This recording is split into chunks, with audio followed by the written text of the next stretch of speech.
reaction. Florida Congressman Michael Waltz is with us. Fox and Friends weekend co-host. Our friend Pete Hegseth is back with us, too. You know, I listen to Joe Biden, and I hear what he has to say here, and I listen, you know, and I'm just shocked, Congressman, because Iran's gotten the message that they can, what? You know, they've gotten the message, you know, don't is the message. Well, they're not listening to don't, because they do and they do and they do again and again and again. Well, Sean, as we all know, don't isn't a strategy. And on top of the 165 attacks that you mentioned, that's since October. They had conducted 78 on top of that since Biden came into office. And I'll remind everyone, the reason we have small numbers of special operators, drone operators, and others in the Middle East is they're still going after ISIS and keeping a boot on their neck so they don't hit us here. But, you know, right now they're sitting ducks for Iran and their militias. Sean, it is a simple reversal of policy. You hit the IRGC operatives that are running around the Middle East, including Soleimani's successor. Number two, you dry up the cash. Iran's received over $100 billion in oil sales, waivers, and hostage money since Biden has come in. And number three, that no one's talked about, you've had multiple uprisings within Iran, the Green Movement that Obama ignored, and Mahsa Amini, the poor woman who was murdered for daring not wear a hijab, and the uprising that followed from that murder. Let's not sit on our hands the next time the Iranian people say they want some change. But look, we've got to reverse policy. All roads lead back to Tehran instead of playing whack-a-mole with the Houthis, Hezbollah, Hamas, these militias.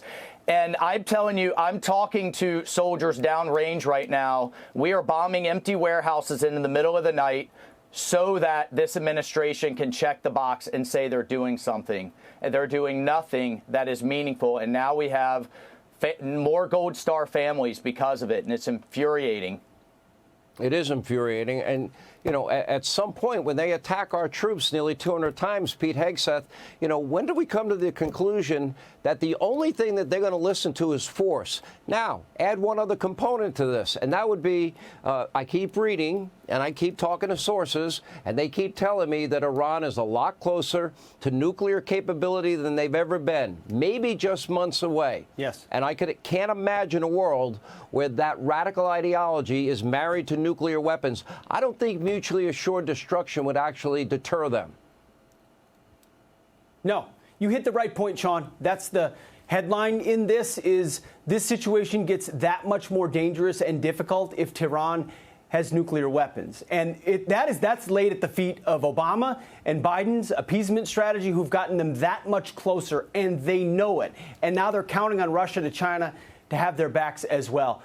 You know, Colonel Waltz has been on remote bases like I have in the middle of nowhere in Iraq and Afghanistan. Mm-hmm. The only security you have, you don't know if your air defenses will ultimately hold in any particular situation.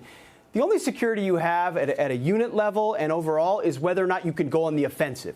Can you push the initiative to kill the bad guys and make sure they know if you attack Americans, you're dead? And what Colonel Waltz said is right. At the micro level, at the base level, I'm hearing from guys, too, overseas. They're not allowed to conduct aggressive offensive operations to secure their perimeter and take out bad guys to secure themselves. So they're sitting ducks in that context. And then they're sitting ducks on a geopolitical context because the mullahs in Tehran believe they have free range. And what is this White House talking about, Sean? What's their strategy besides don't? Is we want a ceasefire in Gaza because they somehow believe that the Houthis and the Iranians, ultimately, if there's a ceasefire in Gaza, they'll stand back, when all they're using that as an excuse to hit us even more. And one more thing, these three Georgia reservists, God bless them, deployed out of Fort Moore. Do you know where Fort Moore is? I don't either. Do you know why? Because they renamed it. It was Fort Benning in Georgia. See, this administration's been more interested in renaming bases and social engineering. These guys, by the way, could be guarding the southern border. Instead, they're guarding the Jordan, Syrian, Iraq border, and they're sitting ducks, and it is on this administration.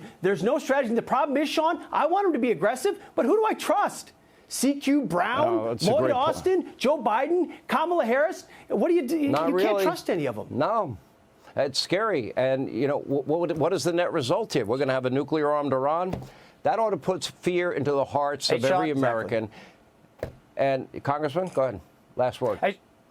No, I was just going to say, look, I mean, who do we trust? Well, I'll tell you, under President Trump, ISIS was defeated, Baghdadi was dead, Iran was broke, and we had the Abraham Accords with multiple Arab countries, and Israel, our greatest ally, was stronger and vibrant and thriving.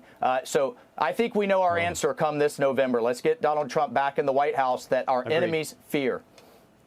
All right, Congressman Waltz, Pete Hegseth, thank you both. We appreciate you. Hey, Sean Hannity here. Hey, click here to subscribe to Fox News YouTube page and catch our hottest interviews and most compelling analysis. You will not get it anywhere else.